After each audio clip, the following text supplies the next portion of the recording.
नमस्कार मित्रों। आज हम पढ़ने वाले हैं शब्द शक्ति।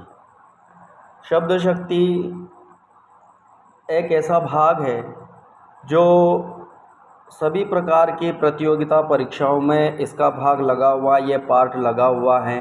और कक्षा 9th से लगा कर के NCERT की कक्षा 12th तक की बुक और परीक्षाओं के लिए शब्द शक्ति बहुत ही महत्वपूर्ण है। तो मित्रों, बहुत ही साधारण तरीके से, साधारण भाषा में जो है हम शब्द शक्ति को समझेंगे। शब्द शक्ति, अब यहाँ पर देखिए, चलो समझते हैं शब्द शक्ति क्या होती है, कैसे शब्द शक्ति में अर्थ छुपा हुआ रहता है, किन किन माध्यमों से शब्द शक्ति के अर्थों को समझा जा सकता है, उन्हें जाना जा सकता है, उनके अर्थ को पहचाना जा सकता है। तो मित्रों, शब्द शक्तियाँ, तो शब्द शक्ति जब जब शब्द में निहित अर्थ को प्रकट करने व्यापार, अर्थात जो शब्द के अंदर जो अर्थ छुपा हुआ रहता है, शब्द के अंदर जो अर्थ छुपा हुआ रहता है, उस अर्थ को बाहर निकालना, उस अर्थ को प्रकट करना ही जो है शब्द शक्ति का काम होता है।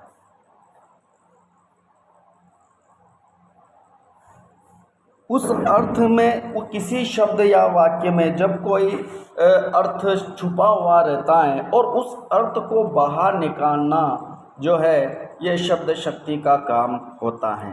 तो मित्रों, कि जिस प्रकार से यहाँ पर जो परिभाषा दी गई है कि शब्द में निहित, अर्थात शब्द में जो अर्थ है, उस अर्थ को प्रकट करने वाले, उस अर्थ को प्रकट करने वाले व्यापार जो होते हैं, उस अर्थ को प्रकट करने वाले व्यापार जो होते हैं, जो कार्य होते हैं, उसको जो है शब्द शक्ति कहा जाता है।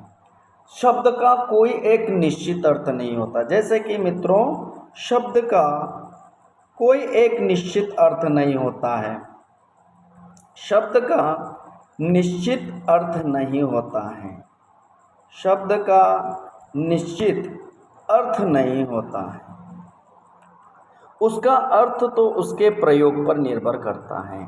किसी शब्द का एक निश्चित अर्थ नहीं होता है। उस शब्द का अर्थ तो उसके प्रयोग पर निर्भर करता है। जहाँ जिस शब्द को रखा जाएगा, जहाँ जिस शब्द को रखा जाएगा, उसी के अनुसार जो है उसके अर्थ की प्राप्ति होती है। तो यहाँ पर देखिए कि शब्द में जो अर्थ छुपा हुआ है, शब्द में जो अर्थ निहित है, उस अर्थ को बाहर निकालने का काम किसके माध्यम से किया जाता है? शब्द शक्ति के माध्यम से किया जाता है। उस अर्थ को जो शब्द में अर्थ छुपा हुआ है, उस अर्थ को बाहर निकालने का काम जिस शक्ति के माध्यम से किया जाता है, उसे शब्द शक्ति कहते हैं। जैसे कि शब्द का कोई निश्चित अर्थ नहीं होता है। प्रत्येक शब्द के बहुत सारे अर्थ हो सकते हैं। एक शब्द के अनेक अर्थ हो सकते हैं। उसका अर्थ निश्चित नहीं होता है। जैसे जो है जैसे कुल को, जैसे कि मान लिया जाए कुल, ये कुल है, तो एक कुल किनारा भी होता है, एक कुल वंश भी होता है। तो शब्द के अनेक अर्थ होते हैं। कई अर्थ उसमें छुपे हुए रहते हैं। अंश का मतलब भाग भी होता है, अंश का मतलब कंधा भी होता है। शब्द एक ही है, यह अंश शब्द एक ही हैं, एक ही शब्द हैं, लेकिन एक शब्द के अनेक अर्थ भी हो सकते हैं। अब ये जिस शब्द का अर्थ कंधा होता है और जिस शब्द का अर्थ भाग होता है, तो उस शब्द का अर्थ, उसका प्रयोग कब होगा, भाग के रूप में उस शब्द का प्रयोग कब होगा? जब उस शब्द का प्रयोग जो है उस अर्थ में वहाँ पर किया गया है।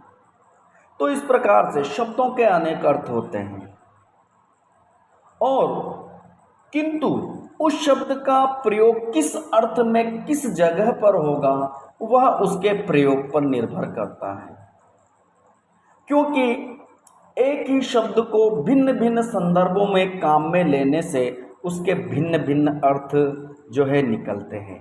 चाहे कौन सा भी शब्द हो, एक ही शब्द को भिन्न भिन्न संदर्भों में काम में लेने से उसके भिन्न भिन्न अर्थ निकलते हैं। एक जैसे मान लिया जाए कि यहाँ पर अंश का मतलब एक कंधा होता है और अंश का मतलब एक जो है भाग भी होता है, छोटा सा भाग है, एक अंश उसका टुकड़ा हो सकता है। अब क्योंकि इस शब्द के भिन्न भिन्न अर्थ हैं, इस शब्द के भिन्न भिन्न अर्थ हैं और इस शब्द के भिन्न भिन्न अर्थ भी निकलते हैं, लेकिन उस शब्द के अर्थ की प्राप्ति, जब वो शब्द का प्रयोग यदि किस जगह पर होता है, जिस जगह पर उस शब्द का प्रयोग होता है तो उस जगह उसका अर्थ निकलता है। तो ये उसके प्रयोग पर निर्भर करता है कि शब्द का प्रयोग किस जगह पर जो है किया जा रहा है।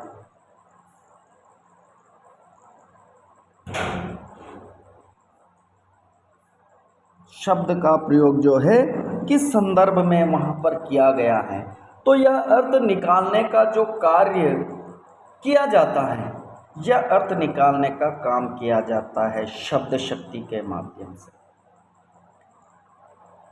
तो यहाँ पर परिभाषा है कि शब्द में निहित अर्थ को प्रकट करने वाले व्यापार, अर्थात शब्द में जो अर्थ छुपा हुआ है उस अर्थ को प्रकट करने वाले जो कार्य होते हैं, जिसके माध्यम से उस शब्द में छुपे हुए अर्थ को पहचाना जाता है, जिसके माध्यम से पहचाना जाता है, उसे शब्द शक्ति कहते हैं, उसे शब्द शक्ति कहते हैं। जैसे मान लिया जाए राम की गाय 5 किलो दूध देती है। अब यहाँ पर गाय शब्द का प्रयोग किया गया। राधा तो नीरी गाय है, यहाँ भी गाय शब्द का जो है प्रयोग किया गया है। लेकिन अभी हमने थोड़ी देर पहले चर्चा की है कि एक ही शब्द को भिन्न भिन्न संदर्भों में काम में लेने से उसके अलग अलग अर्थ हो सकते हैं। अब यहाँ पर इस गाय शब्द को अलग अर्थ में काम में लिया गया है, यहाँ पर इस गाय शब्द को अलग संदर्भ में काम में लिया गया है, तो स्वाभाविक है इनके अर्थ भी अलग होंगे। अब इनके जो अर्थ को कि किस रूप में यहाँ पर जो है इन दोनों वाक्यों में किस किस रूप में यहाँ पर इनका प्रयोग किया गया है, इस प्रयोग किए हुए शब्दों को जानना ही, इनके अर्थों को जानना ही जो है, जिस माध्यम से अर्थ को जाना जाता है उन्हें जो है शब्द शक्ति कहते हैं, या शब्द शक्ति के माध्यम से इन्हें जाना जाता है। तो देखिए राम की गाय 5 किलो दूध देती है। अब यहाँ पर गाय शब्द यहाँ पर भी आया है और गाय शब्द, राधा तो नीरी गाय है, गाय शब्द यहाँ पर भी आया है। अब पहले वाक्य में गाय शब्द का अर्थ है दूध देने वाला पशु, यानी कि इस गाय शब्द का अर्थ यहाँ पर अलग संदर्भ में प्रयोग किया गया है, और जब यहाँ पर अलग संदर्भ में इसका प्रयोग किया गया है तो इसका अर्थ भी जो है अलग संदर्भ में जो है इसका अर्थ भी जो है निकलेगा, उसका भिन्न अर्थ भी जो है निकलेगा। तो मित्रों अब दूसरे वाक्य में जो गाय शब्द का प्रयोग हुआ है वो है सीधी, सीधी सादी या किसी को नुकसान नहीं पहुंचाने वाले मनुष्य के रूप में प्रयोग हुआ है। अब यहाँ पर गाय दूध देने के अर्थ में प्रयोग हुआ है, यानी कि एक पशु के रूप में प्रयोग हुआ है कि राम की गाय 5 किलो दूध देती, लेकिन राधा तो नीरी गाय है। अब यहाँ पर गाय शब्द का प्रयोग क्यों किया गया है? क्योंकि गाय में जो लक्षण है सीधापन, भोलापन, वो ही लक्षण राधा में है। तो यहाँ पर गाय शब्द का यहाँ अलग संदर्भ में प्रयोग हुआ है, यहाँ अलग संदर्भ में प्रयोग हुआ है। तो अलग अलग संदर्भों में यदि शब्द का प्रयोग होता है तो उसके अर्थ भी भिन्न भिन्न होते हैं, और यह अर्थ निकालने का जो काम किया जाता है वो शब्द शक्ति के माध्यम से किया जाता है। तो इस प्रकार से इन शब्द, जैसे कि गाय शब्दों में गाय दो दो जगह यहाँ शब्द आया है। अब इस गाय शब्द और इस गाय शब्द का अर्थ जिस माध्यम से हमने पहचाना है वो शब्द शक्ति के माध्यम से पहचाना है।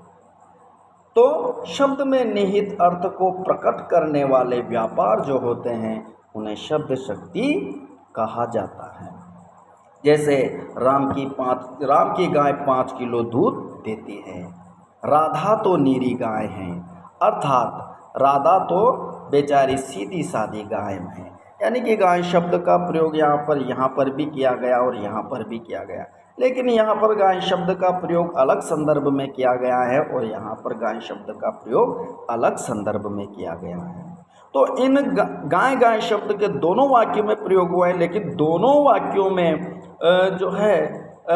वाक्यों में जो गाय शब्द का जो प्रयोग किया गया है वो अलग अलग संदर्भों में किया गया है। और जब शब्द का अलग अलग संदर्भों में प्रयोग किया जाता है तो उसका अर्थ भी जो है भिन्न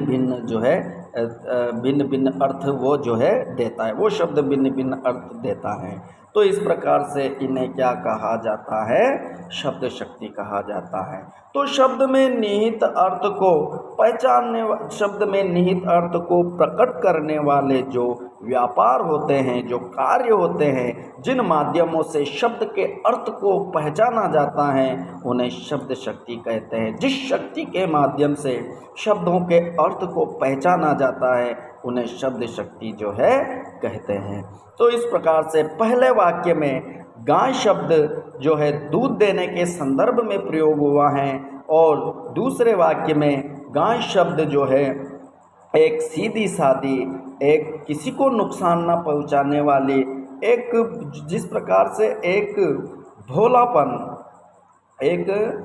भोलापन जो रहता है उस अर्थ में जो है गाय शब्द का जो है प्रयोग किया गया है।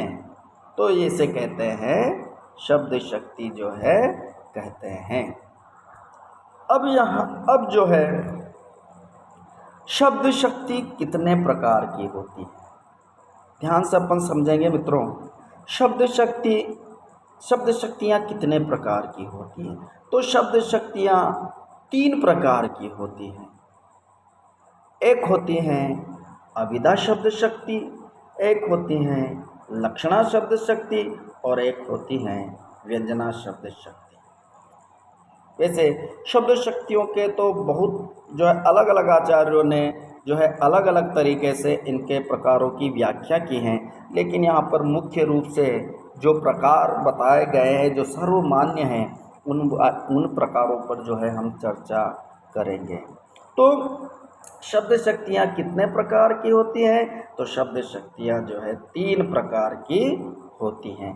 पहली होती है अभिधा शब्द शक्ति, दूसरी होती है व्यंजना शब्द शक्ति, लक्षणा शब्द शक्ति, और तीसरी होती है व्यंजना शब्द शक्ति। तो इस प्रकार से जो है शब्द शक्तियाँ 3 प्रकार की होती हैं। अब आता है कि भाई अभिधा शब्द शक्ति किसे कहा जाता है, अभिधा शब्द शक्ति किसे कहते हैं? अभिधा शब्द शक्ति किसे कहते हैं? तो सबसे पहले तो अभिधा का मतलब होता है नाम। अभिधा शब्द का मतलब क्या होता है? नाम। तो अभिधा का मतलब होता है, अभिधा शब्द का मतलब होता है नाम। क्या होता है? नाम।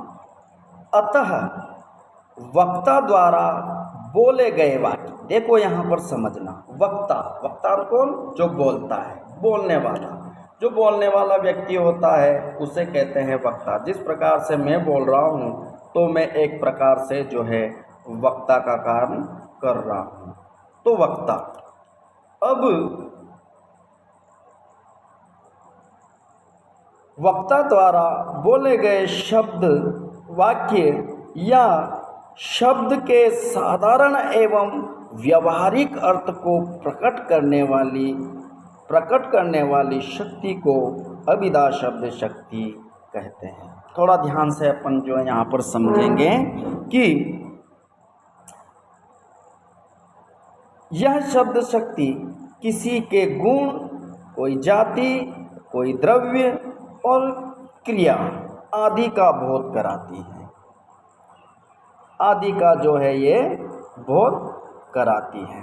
तो मित्रों एक बार फिर हम समझेंगे कि शब्द शक्तियाँ 3 प्रकार की होती हैं, अभिधा शब्द शक्ति, लक्षणा शब्द शक्ति, व्यंजना शब्द शक्ति। अभिधा का अर्थ होता है नाम, अतः वक्ता द्वारा बोले गए वाक्य, अर्थात वक्ता के माध्यम से जो वाक्य बोला जाता है, वक्ता के माध्यम से जो वाक्य बोला जाता है या कोई शब्द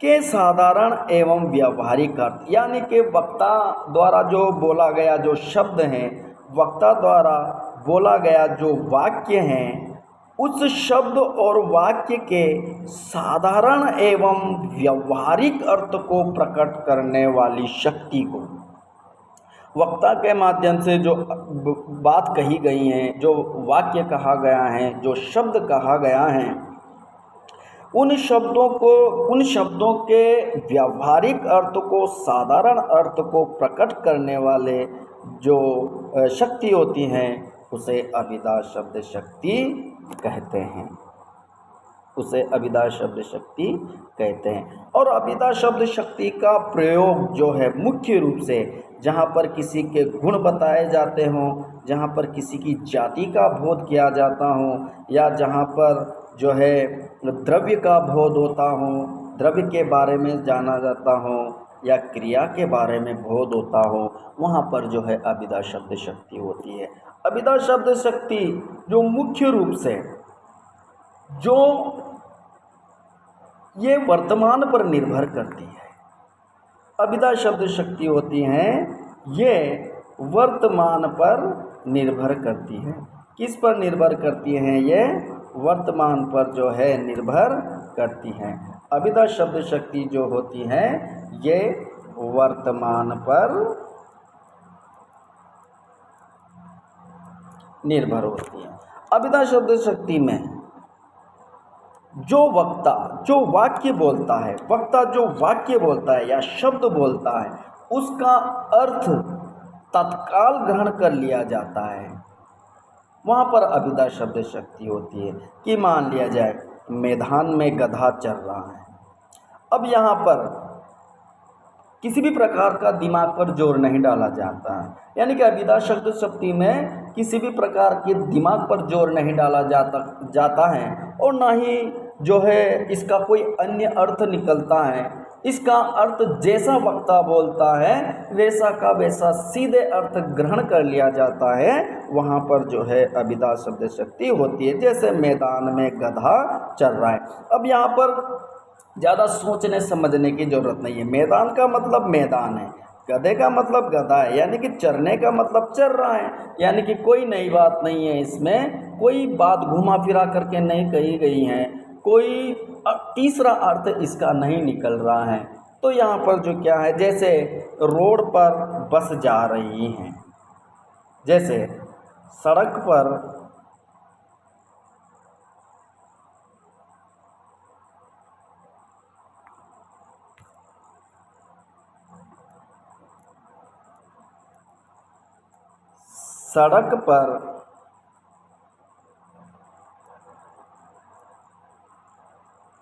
बस जा रही, अब इसमें कौन सी नई बात है? सड़क का मतलब सड़क है, बस का मतलब बस से, जा रही हैं, यानी कि कोई दिमाग पर लोड नहीं डाला गया है, कोई अलग से सोचने की ज़रूरत नहीं पड़ रही है कि भाई रोड पे बस जा रही है, राधा हंस रही है, तो राधा का मतलब राधा, कोई अर्थ नहीं निकल रहा है, हंसने का मतलब हंस रही है, यानी कि कोई दिमाग पर लोड नहीं डाला गया है, सोचने पर मजबूर नहीं होना पड़ रहा है, कोई वाक्य का अन्य अर्थ नहीं निकल रहा है।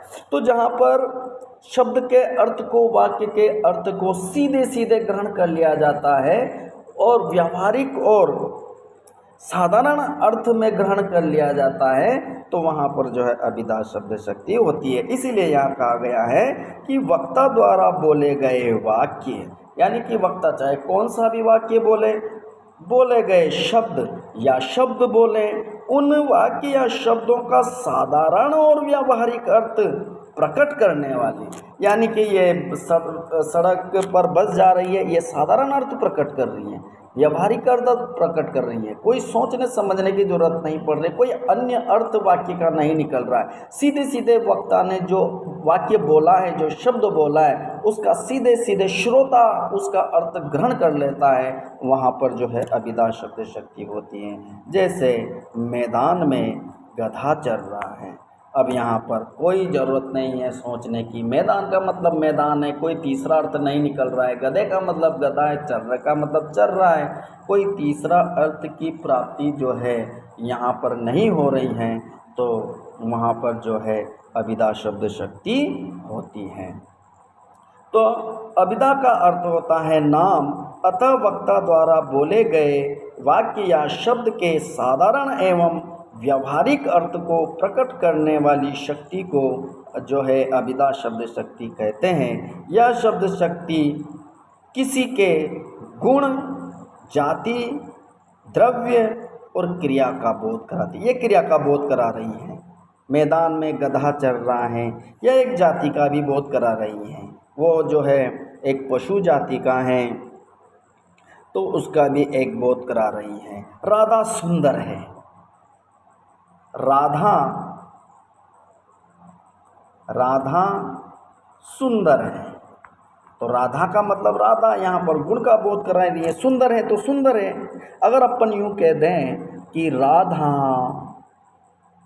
फूल के समान है, तो फिर सोचना पड़ेगा, पहले फूल पे जाना पड़ेगा, फिर फूल की सुंदरता को देखना पड़ेगा, फिर राधा के चेहरे को दिमाग में लाना पड़ेगा, राधा के चेहरे को जो है काल्पनिक रूप से देखना पड़ेगा, तब जाके कहीं से फूल जैसी सुंदरता उसमें दिखाई देगी। तो इसमें तो बहुत सोचने समझने वाली बात है। सीधा सीधा अर्थ नहीं आ पा रहा है श्रोता के पास। राधा सुंदर है, बिल्कुल सीधा अर्थ आ रहा है, यानी कि वक्ता बोल रहा है कि राधा सुंदर है, श्रोता ने सुन लिया कि राधा सुंदर है, तो सीधा सीधा अर्थ श्रोता ने ग्रहण कर लिया कि राधा जो है सुंदर है। तो इस प्रकार से जहाँ पर वक्ता द्वारा बोले गए शब्द या वाक्य का अर्थ श्रोता सीधे सीधे व्यावहारिक रूप से ग्रहण कर लेता है, वहाँ पर जो है अभिधा शब्द शक्ति होती है। इसके बाद में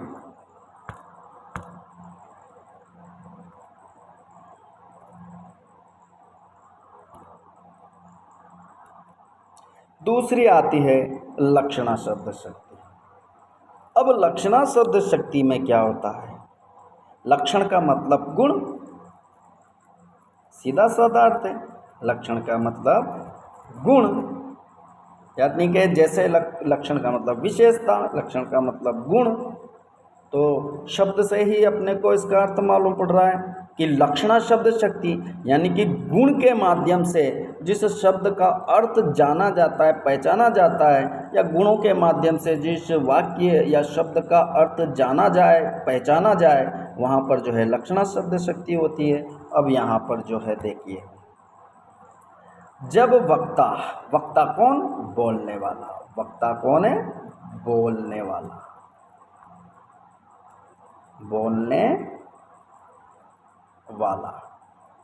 बोलने वाला।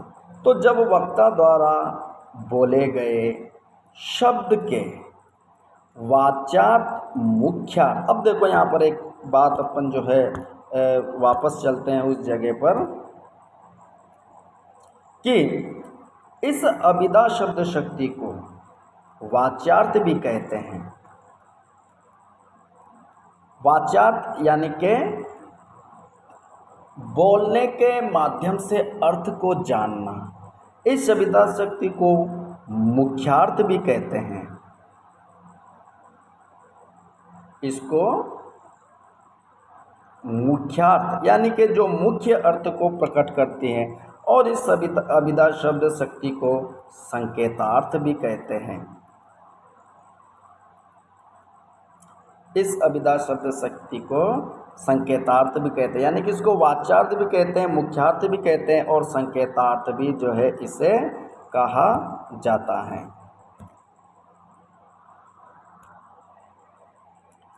तो वाच्यार्थ, वाच्यार्थ यानी कि अभिधा शब्द शक्ति, मुख्यार्थ यानी कि अभिधा शब्द शक्ति। अब देखो, जब वक्ता द्वारा बोले गए शब्द के, यानी कि जब वक्ता जिस शब्द को बोल रहा है उसके द्वारा बोले गए शब्द के वाच्यार्थ मुख्यार्थ को बाधित कर, यानी कि अब यहाँ पर अभिधा वाला जो अर्थ है उस अभिधा वाले अर्थ को स्वीकार न करके, अब यहाँ पर सीधा सीधा अर्थ नहीं निकलेगा। अभिधा शब्द शक्ति में तो क्या है कि जब वक्ता द्वारा बोले गए शब्द या वाक्य या शब्द के अर्थ को, शब्द के व्यावहारिक और साधारण अर्थ को सीधे सीधे ग्रहण कर लिया जाता था, लेकिन यहाँ पर वाच्यार्थ और मुख्यार्थ को बाधित कर, यहाँ पर वाच्यार्थ और मुख्यार्थ का मतलब क्या है? अभिधा। क्योंकि अभिधा को वाच्यार्थ भी कहते हैं और अभिधा को मुख्यार्थ भी कहते हैं और अभिधा को संकेतार्थ भी कहते हैं।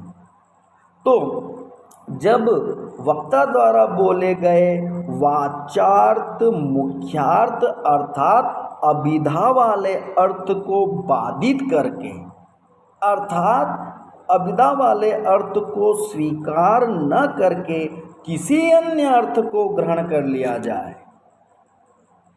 अन्य अर्थ को ग्रहण कर लिया जाता है। अब यहाँ पर अभिधा वाले अर्थ को स्वीकार नहीं किया गया है, अन्य अर्थ निकलता है। अभिधा में तो सीधा सीधा अर्थ निकल जाता है कि रोड पर गाय जा रही हैं तो रोड का मतलब रोड, गाय का मतलब गाय, जा रही का मतलब जा रही है। बहुत सीधा अर्थ निकल रहा है, साधारण अर्थ निकल रहा है, व्यावहारिक अर्थ निकल रहा है। कोई सोचने समझने दिमाग पर जो है बोझ नहीं डाला जा रहा है, यानी कि वक्ता ने जैसे बोला वैसा श्रोता ने वैसे का वैसे ही अर्थ के रूप में उसे ग्रहण कर लिया। तो ये तो अभिधा वाला अर्थ है। लेकिन अब यहाँ पर बात क्या आती है कि यहाँ पर अब अभिधा वाले अर्थ को स्वीकार ना करके वाच्यार्थ और मुख्यार्थ, वाच्यार्थ और मुख्यार्थ को बाधित कर, बाधित का मतलब है उसे वाच्यार्थ और मुख्यार्थ के अर्थ को रोक करके, अर्थात उस अर्थ को स्वीकार ना करके अन्य अर्थ ग्रहण कर लिया जाता है। यानी कि लक्षणा शब्द शक्ति में किसी अन्य अर्थ को ग्रहण किया जाता है, उसे लक्षार्थ कहते हैं। और लक्षार्थ का बोध कराने वाली शक्ति को लक्षणा शब्द शक्ति कहते हैं। अब यानी कि अभिधा वाले अर्थ को यहाँ पर स्वीकार नहीं किया गया है, यहाँ पर अन्य अर्थ को ग्रहण किया जाता है। यानी कि जहाँ पर वक्ता द्वारा बोले गए शब्द के मुख्य अर्थ से यदि वक्ता द्वारा बोले गए शब्द से मुख्य अर्थ न निकलता हो या मुख्य अर्थ की प्राप्ति न हो, किंतु शब्द का मुख्य अर्थ से संबंधित किसी एक लक्षण के आधार पर अन्य अर्थ ग्रहण कर लिया जाता है। जैसे कि यहाँ पर आ रहा है लक्षण, लक्षण यानी कि गुण के आधार पर दूसरा ही अर्थ ग्रहण कर लिया जाता है, तो वहाँ पर जो है लक्षणा शब्द शक्ति होती है। जैसे मोहन का मन तो पत्थर है। अब साहब यहाँ पर जो ये पत्थर शब्द आया है,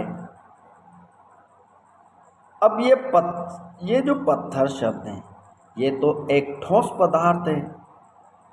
क्या है ये तो एक ठोस पदार्थ है। अब मोहन का मन पत्थर है। अब मोहन का मन पत्थर कैसे हो जाएगा? क्योंकि मोहन तो एक इंसान है। मोहन क्या है? एक इंसान है। अब इन इंसान का मन पत्थर कैसे हो जाएगा? कैसे हो जाएगा पत्थर? इस इंसान का मन, मोहन का मन पत्थर कैसे हो जाएगा? क्योंकि मोहन तो एक जीव, एक प्राणी है और ये पत्थर जो है ये तो एक ठोस है, कठोर है, एक कठोर पदार्थ है। लेकिन यहाँ पर बात क्या आ रही है कि जब गुण के आधार पर अन्य अर्थ को ग्रहण कर लिया गया हो, अन्य अर्थ को ग्रहण कर लिया जाता है, वहाँ लक्षार्थ या लक्षणा शब्द शक्ति होती है। जैसे अब यहाँ पर पत्थर का गुण क्या है? कठोर हो। पत्थर का गुण है कठोर, ठोस। तो यहाँ पर पत्थर के गुण को लिया गया है। क्या लिया गया है? कठोरता को लिया गया है। पत्थर में जो गुण है उस गुण को यहाँ पर लिया गया है। तब यहाँ पर मोहन का मन पत्थर नहीं है, तो यहाँ पर उसके गुण को लिया है। तो मोहन का मन क्या है? पत्थर के समान कठोर है। अब यहाँ पर अन्य अर्थ निकल रहा है, अन्य अर्थ निकल रहा है, क्योंकि मोहन का मन तो पत्थर नहीं हो सकता है। अब इस पत्थर शब्द का अर्थ जिस शक्ति के माध्यम से जाना है वो शक्ति है लक्षणा, वो शक्ति है लक्षणा। तो लक्षणा शब्द शक्ति में अन्य अर्थ को ग्रहण किया जाता है, अभिधा वाले अर्थ को छोड़ करके अन्य अर्थ ग्रहण कर लिया जाता है, वहाँ पर जो है लक्षणा शब्द शक्ति होती है। अब मोहन का मन तो पत्थर हो ही नहीं सकता है, क्योंकि पत्थर तो एक कठोर पदार्थ है और मोहन एक मनुष्य है, एक जीव है। लेकिन पत्थर का गुण जो है कठोर, उस गुण को यहाँ पर गुण जो है लिया गया है, उस गुण के आधार पर अन्य अर्थ निकल रहा है। तो यहाँ पर अन्य अर्थ क्या निकल रहा है इस वाले वाक्य का? क्योंकि मोहन का मन पत्थर तो हो नहीं सकता है, इस वाले वाक्य का अर्थ क्या निकल रहा है कि मोहन का मन पत्थर की तरह कठोर है। ये तीसरा अर्थ निकल रहा है इसका कि मोहन का मन है जो है पत्थर की तरह कठोर है। क्या है? कठोर है। तो ये तीसरे अर्थ को बता रहा है, ये वाला वाक्य तीसरे अर्थ को बता रहा है। तो यहाँ पर जहाँ पर शब्द या वाक्य जो है तीसरे अर्थ को प्रतीत करता है, गुण के माध्यम से तीसरा अर्थ बताता है, वहाँ पर जो है लक्षणा शब्द शक्ति होती है। जैसे मेरा मित्र गधा है। अब यहाँ पर गधा शब्द जो आया है, मित्र, अब मित्र तो एक इंसान है और यहाँ पर गधा एक पशु है। तो बेचारा मित्र गधा कैसे हो सकता है? हो ही नहीं सकता है, क्योंकि वो तो एक इंसान मनुष्य की जाति का है और गधा एक पशु जाति का है। लेकिन गधे में जो गुण है उस गुण के आधार पर यहाँ पर जो है गधे शब्द का प्रयोग किया गया है। यानी कि जिस प्रकार से गधा मूर्ख होता है, तो मूर्खता के गुण को यहाँ पर बताया गया है। तो मेरा मित्र तो गधा है। अब मित्र तो गधा हो नहीं सकता, लेकिन गुणों के आधार पर यहाँ पर अलग अर्थ निकल रहा है। गधे का अर्थ यहाँ पर क्या निकल रहा है? मूर्ख, अलग अर्थ निकल रहा है, यानी कि तीसरा अर्थ निकल रहा है यहाँ पर गधे का। और यहाँ पर पत्थर का तीसरा अर्थ निकल रहा है यहाँ पर कठोर। पत्थर का मतलब यहाँ पर कठोर और गधे का मतलब यहाँ पर मूर्ख, यानी कि तीसरे अर्थ की प्रतीति हो रही है। तो जहाँ पर अन्य अर्थ ग्रहण कर लिया जाए वहाँ पर कौन सी शब्द शक्ति होती है? लक्षणा शब्द शक्ति जो है होती है। कौन सी शब्द शक्ति होती है? लक्षणा शब्द शक्ति होती है।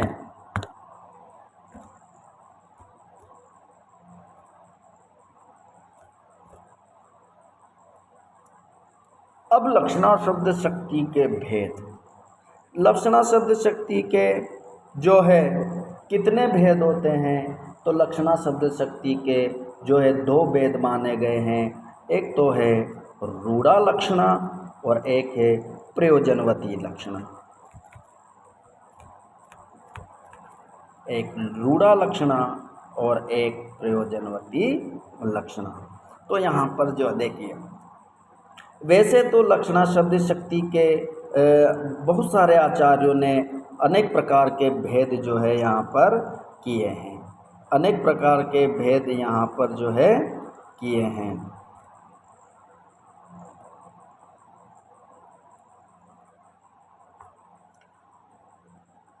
लेकिन हम यहाँ पर उसके मुख्य भेदों के बारे में चर्चा कर रहे हैं। रूढ़ा लक्षणा, रूढ़ा का मतलब होता है रूढ़ी, यानी कि परंपरा। परंपरा से जो चला आता है उसे अपन कहते हैं रूढ़ी, यानी कि एक रीति जो परंपरा से चली आ रही है उसे अपन कहते हैं रूढ़ा। अब देखिए, जब किसी लोक व्यवहार, अब लोक व्यवहार कैसे, यानी कि लोगों के बीच में जो कहावतें हैं, जो लोकोक्तियाँ हैं, उन लोकोक्तियों को आधार बना करके लक्षणा शब्द वहाँ पर उन रूढ़ियों और कहावतों और लोकोक्तियों को आधार जहाँ बनाया जाता है तो वहाँ पर रूढ़ा लक्षणा शब्द शक्ति होती है। यानी कि जब किसी लोक व्यवहार की रूढ़ी परंपरा को आधार बनाकर लक्षणा शक्ति का प्रयोग किया जाता है, वहाँ रूढ़ा लक्षणा होती हैं। अब जैसे रूढ़ा का मतलब जो परंपरा से जो बातें चली आ रही हैं उनका प्रयोग जो है होने वाक्यों शब्दों में होने लगा है तो वहाँ पर रूढ़ा होती हैं। जैसे भारत जाग उठा। अब भाई यहाँ जो भारत वाक्य आया, भारत जाग उठा जो वाक्य है, इसमें भारत से वक्त, अब मैंने कहा कि भाई भारत जाग उठा, भारत जाग उठा, मैं वक्ता हूँ तो मैंने कहा भारत जाग उठा। तो भाई वक्ता का, मेरे कहने का मतलब यहाँ पर अब भारत कैसे जाग उठेगा, क्योंकि भारत तो एक क्षेत्रफल का नाम है। किसका नाम है कि भारत तो एक क्षेत्रफल का नाम है। अब भारत कैसे जाग उठेगा, कैसे जाग उठेगा भारत। लेकिन फिर भी क्योंकि भारत शब्द रूढ़ हो गया है, भारत जाग उठा, अब भारत कैसे जाग उठेगा भाई साहब। यहाँ भारत, भारत शब्द से मतलब है भारतवासियों से। भारत शब्द का मतलब यहाँ किससे है, भारतवासियों से है। भारत नहीं जाग उठा है, क्योंकि भारत तो एक क्षेत्र का नाम है, एक भौगोलिक क्षेत्र का नाम है, एक क्षेत्र का नाम है, वो तो नहीं जाग सकता है। लेकिन यहाँ पर भारत का मतलब रूढ़ हो गया है। अब लोग कहते हैं भारत हार रहा है, भारत जीत रहा है, भारत जाग गया है, तो भारत अमीर हो गया है। अब ये भारत अमीर कैसे होएगा, भारत कैसे जाग उठेगा, ये कैसे चलेगा, क्योंकि भारत तो एक क्षेत्रफल का नाम है। लेकिन यहाँ पर ये शब्द जो हैं भारत, भारत जो शब्द हैं, ये भारत शब्द का अर्थ यहाँ पर किस अर्थ में लिया गया है, भारतवासियों के लिए। भारत नहीं जाग उठा है, भारतवासी जाग गए हैं। इंग्लैंड की हार हो गई साहब। अब इंग्लैंड तो एक देश का नाम है, एक क्षेत्रफल का नाम है, एक देश का नाम है, एक क्षेत्रफल का नाम है। अब इंग्लैंड की हार कैसे हो सकती हैं।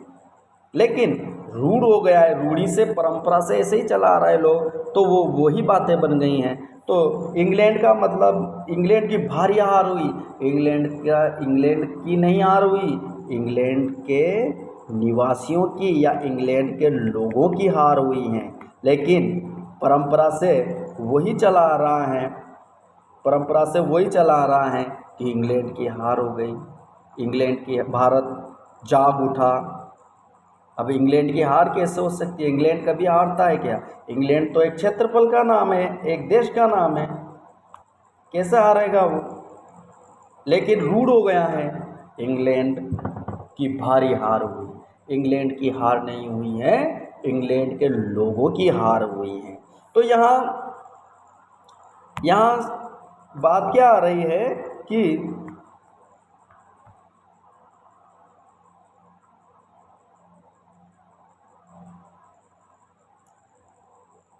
जब किसी लोक व्यवहार, अब ये सारे शब्द जो है लोक व्यवहार में ही आ रहे हैं। जब किसी लोक व्यवहार की रूढ़ी, परंपरा, लोकोक्ति, कहावत, इनको आधार बना करके इन रूढ़ी परंपरा इनको आधार बनाकर लक्षणा शब्द वहाँ पर लक्षणा शब्द शक्ति मानी जाती हैं। भारत जाग गया, नहीं, भारतवासी जाग गए हैं, लेकिन रूढ़ हो गया भारत जाग गया। इंग्लैंड की हार हुई, इंग्लैंड की हार नहीं हुई है। इंग्लैंड के टीम के अंदर जो 11 लोग हैं उन लोगों की हार हुई हैं, लेकिन कहते हैं कि इंग्लैंड हार गया, भारत जीत गया। भारत कैसे जीत सकता है? भारत के लोग जीते हैं, लेकिन रूढ़ी परंपरा के कारण ऐसा हो गया है। वहाँ लाठियाँ चल रही है। अब देखो लाठियाँ चलती है क्या? लाठियाँ कोई जीव है, कोई प्राणी है, कोई पशु है? क्या है लाठियाँ? लाठियाँ एक निर्जीव है। जब सूखी हो जाती हैं तो ये निर्जीव हो जाती हैं। तो अब लाठियाँ कैसे चल सकती हैं? लेकिन रूढ़ हो गया है। लाठियाँ चलने का मतलब है वहाँ पर लाठियों से लड़ाइयाँ हो रही हैं, लड़ाइयाँ हो रही हैं। क्या है यहाँ पर लाठियों से मतलब? कि वहाँ पर जो है लड़ाइयाँ हो रही हैं। लाठियाँ चलने का मतलब तो रूढ़ हो गया। सिर पर क्यों खड़े हो? अब सिर पर भी कोई खड़ा रहता है क्या? सिर पर भी कोई खड़ा रहता है क्या? लेकिन रूढ़ हो गया है। सिर पर खड़े होने का मतलब है बिल्कुल ही पास में क्यों खड़े हो? बेचारा पास में कोई इसके पास में थोड़ा सा पास में खड़ा हो जाए तो कहते हैं सिर पे क्यों खड़े हो? अरे भाई सिर पे नहीं खड़ा है, वो सिर पे खड़े रहने की जगह नहीं होती है। लेकिन यहाँ पर जो है शब्द क्या है? रूढ़ हो गया है। तो सिर पर खड़े यहाँ पर अर्थ क्या निकल रहा है कि इतने नज़दीक क्यों खड़े हो? भारत गरीब है। अब ये लोग, भारत गरीब कैसे हो सकता है? भारत के लोग गरीब हो सकते हैं, लेकिन रूढ़ी परंपरा के हिसाब से हम कहने लग गए हैं भारत गरीब है। बड़े हरिश्चंद्र बनते हो। अब यहाँ पर हरिश्चंद्र बनने का मतलब है कि बड़े हरिश्चंद्र सत्यवादी था, तो उसके गुणों को यहाँ पर बता दिया है, उसके लक्षण यहाँ पर बता दिए। बड़े हरिश्चंद्र बनते हो। हरिश्चंद्र हम बन नहीं सकते हैं, लेकिन बातें वो रूढ़ हो गई हैं, वो परंपरा से ही ऐसी बातें हो गई है, ऐसी कहावतें हो गई हैं, ऐसी लोकोक्तियाँ हो गई हैं कि भाई बड़ा हरिश्चंद्र बन रहा है।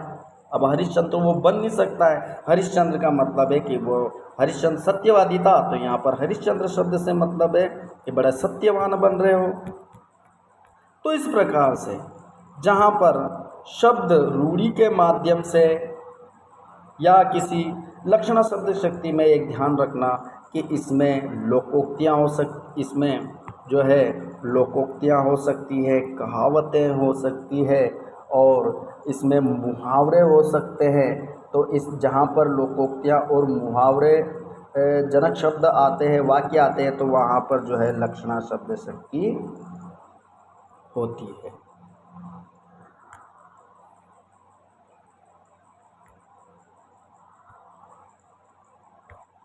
अब देखो दूसरी होती हैं प्रयोजनवती लक्षणा। अब प्रयोजन का मतलब ही यहाँ पर उद्देश्य। क्या है यहाँ पर? प्रयोजन का मतलब क्या है? उद्देश्य। जहाँ वक्ता के विशेष प्रयोजन से प्रेरित होकर, यानी कि जहाँ वक्ता किसी विशेष बात से प्रेरित होकर के शब्द का प्रयोग लक्षार्थ में, तो शब्द का प्रयोग लक्षार्थ में किया जाता है। ये तो नहीं आएगा यहाँ पर। लक्षार्थ में किया जाता है, लक्षार्थ में किया जाता है, तो वहाँ प्रयोजनवती लक्षणा मानी जाती है। किस प्रयोजन? अब देखो, क्योंकि पहली बात अपने ये हुई है कि शब्द का अर्थ तो उसके प्रयोजन पर निर्भर करता है कि किस उद्देश्य से वहाँ जो है उस शब्द का अर्थ ग्रहण किया गया है, या किस उद्देश्य से वहाँ पर उस शब्द को रखा गया है। तो देखो यहाँ पर भाई साहब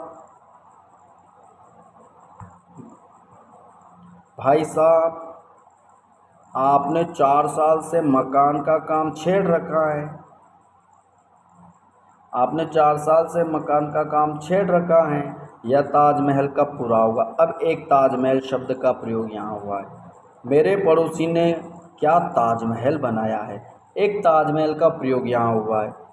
तो अब ये यहाँ जिस ताजमहल का प्रयोग हुआ है, यहाँ जिस ताजमहल का प्रयोग हुआ है, दोनों के प्रयोजन अलग अलग हैं, दोनों की प्रयोजनता अलग अलग है, दोनों के उद्देश्य अलग अलग हैं। तो देखिए भाई साहब, आपने 4 साल से मकान का काम छेड़ रखा है, यह ताजमहल कब पूरा होगा?